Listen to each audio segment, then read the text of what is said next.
Hello friends, welcome to my next research video. You are with me, Dr. Rajasekhar, to learn about research.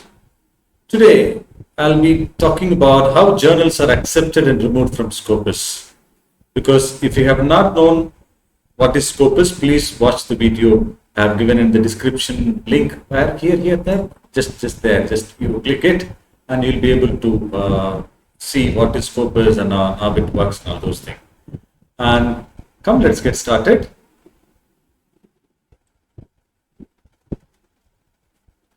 So if you have not subscribed my YouTube channel, please go to the channel and click the subscribe button as well as click the bell icon so that when I post my next video, you'll get immediate notification so that you can watch immediately. First, what is Scopus? Because it is an expertly curated abstract and citation database. It is owned by Elsevier. Elsevier is the one of the topmost publishing company in the world. And you know that they publish a lot of journals, and it is the Scopus database is owned by Elsevier. Actually, it is joined by Elsevier BV and Elsevier. Elsevier is solely responsible for the content selection and the other policy of the Scopus. And if you look into the Scopus, already there are 82 million plus papers are there in that particular Scopus database. Within that, 1.7 billion cited references are there since 1970. Because if you go back to the Scopus database, you can find the sources right from 1970. And if you look at the next one, 80,000 affiliation profiles are there. Means 80,000 institutions are already member in the Scopus. 17 million authors, they have created their profile, and you can find 17 million author profile in the Scopus. And the 25,751 serial title and 234,000 books are already indexed in the Scopus. There are 7,000 plus publishers are part of the Scopus index journal. But so okay, all these things are fine, but still Scopus remains as one of the elite database. If the journal is indexed in Scopus, always it has a high value, because the Scopus metric only generally is taken by international ranking agency to identify, to check the research potential of the particular institution. That's why this how the individual author has the profile for H index and the other citations. Similarly, the institution also can check the overall H index and citation profile, and everything can be taken. Based on these analysis only, in every country top who are all publishing a lot of papers, all these things are identified. But how a journal is added into Scopus? Very simple. Scopus, just like that, it will not add everything. They have a CSAB, they have, that is Content Selection and Advisory Board. It comprises experts. They are from the different field. Actually, they only decide based on because Scopus has given a metrics about how you have to, if you want to add, first you need to apply to the Scopus. It will go to this review board, that is Content Selection Advisory Board. It will review the application, whether it fulfills all the relevant criteria and everything. They'll check it out.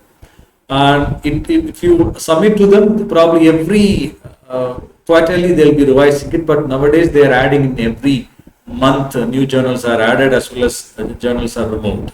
So the new journal addition will happen. You have to apply to the Scopus.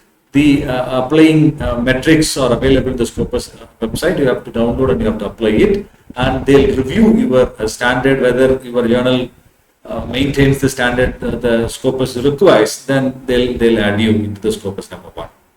Number two, how journals are removed from the Scopus. See, as I told you, you have to follow certain metrics, certain procedure to get into Scopus. It means that you need to maintain quality.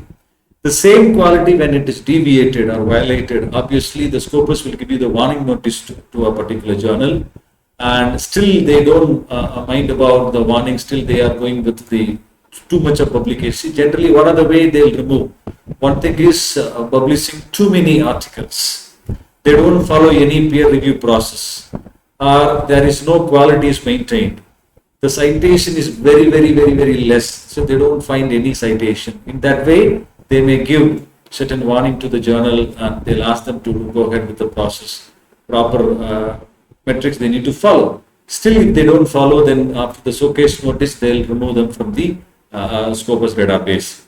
But what happens in case if you have published a paper in the journal which has been already removed? See, the moment you publish, in case after your publication, a paper is indexed in Scopus means most of them they'll not remove it. But after the removal, that is, see, assume that a journal is removed in the June 2021. You have published a paper in May means no problem, that will be there in the Scopus. In case you have published something in June, that there is no guarantee that it will be indexed because the date they discontinue the journal. In case you have published the next date, then your journal will not be, your paper will not be indexed. So generally, this is how the indexing process happen. So please be aware that this process is done every month, and you kindly check the Scopus website. You can see that I have given the database up to March. The newly added journal from Jan, you can see 87, 109, 90th, and 138 journal have been newly added into the Scopus because you can see the updated metrics in the Scopus website www.scopus.com. Similarly, as of April 21. This year alone, they have removed almost 678 journals as well as 6 conference series also they have removed from the Scopus. So you have to be very cautious whether you are publishing in any of these things, then obviously it is of no use, it will not be in the Scopus. So please be careful about this thing. I think this video definitely could have helped you to know about the Scopus process in case you assume that you are running a journal, or you can apply to the Scopus, to the metrics which they follow, and if it is followed, and absolutely they'll accept you, but generally it is very stringent, very high quality metrics are there. So just like that, you can't go there. There should be minimum some 5 to 10 years your journal should be there, and all these things will be there. Check it up, and in case you have a journal, then you can apply to them. Correct? I guess this video will be really useful to you, and if you find it useful, please share to your friends, and I'll catch you in the next video. Bye-bye.